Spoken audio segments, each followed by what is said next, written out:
زبور 74۔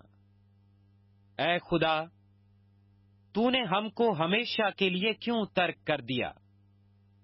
تیری چراگاہ کی بھیڑوں پر تیرا قہر کیوں بھڑک رہا ہے؟ اپنی جماعت کو جسے تو نے قدیم سے خریدا ہے، جس کا تو نے فدیہ دیا تاکہ تیری میراث کا قبیلہ ہو، اور کوہ سیون کو جس پر تو نے سکونت کی ہے یاد کر۔ اپنے قدم دائمی کھنڈروں کی طرف بڑھا، یعنی ان سب خرابیوں کی طرف جو دشمن نے مقدس میں کی ہیں۔ تیرے مجمع میں تیرے مخالف گرجتے رہے ہیں، نشان کے لیے انہوں نے اپنے ہی جھنڈے کھڑے کیے ہیں۔ وہ ان آدمیوں کی مانند تھے جو گنجان درختوں پر کلہاڑے چلاتے ہیں، اور اب وہ اس کی ساری نقش کاری کو کلہاڑی اور ہتھوڑوں سے بالکل توڑے ڈالتے ہیں۔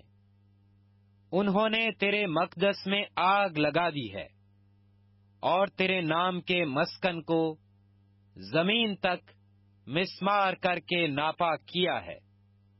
انہوں نے اپنے دل میں کہا ہے، ہم ان کو بالکل ویران کر ڈالیں۔ انہوں نے اس ملک میں خدا کے سب عبادت خانوں کو جلا دیا ہے۔ ہمارے نشان نظر نہیں آتے، اور کوئی نبی نہیں رہا، اور ہم میں کوئی نہیں جانتا کہ یہ حال کب تک رہے گا۔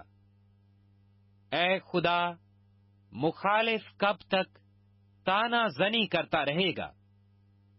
کیا دشمن ہمیشہ تیرے نام پر کفر بکتا رہے گا؟ تو اپنا ہاتھ کیوں روکتا ہے؟ اپنا داہنا ہاتھ بغل سے نکال اور فنا کر۔ خدا قدیم سے میرا بادشاہ ہے، جو زمین پر نجات بخشتا ہے۔ تو نے اپنی قدرت سے سمندر کے 2 حصے کر دیے۔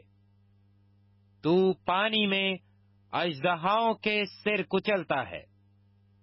تو نے لویاتان کے سر کے ٹکڑے کیے، اور اسے بیابان کے رہنے والوں کی خوراک بنایا۔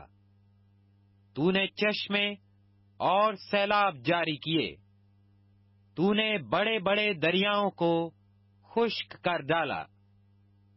دن تیرا ہے، رات بھی تیری ہی ہے۔ نور اور آفتاب کو تو ہی نے تیار کیا۔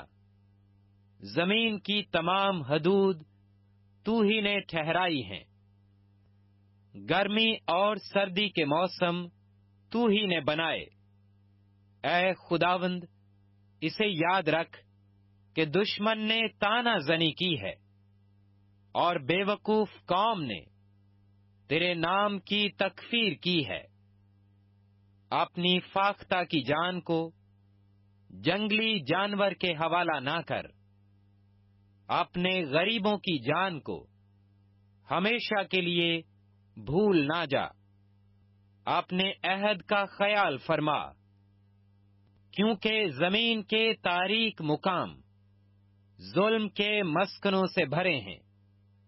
مظلوم شرمندہ ہو کر نہ لوٹے، غریب اور محتاج تیرے نام کی تعریف کریں۔ اٹھ اے خدا، آپ ہی اپنی وکالت کر۔ یاد کر کہ احمق دن بھر تجھ پر کیسی تانا زنی کرتا ہے۔ اپنے دشمنوں کی آواز کو بھول نہ جا۔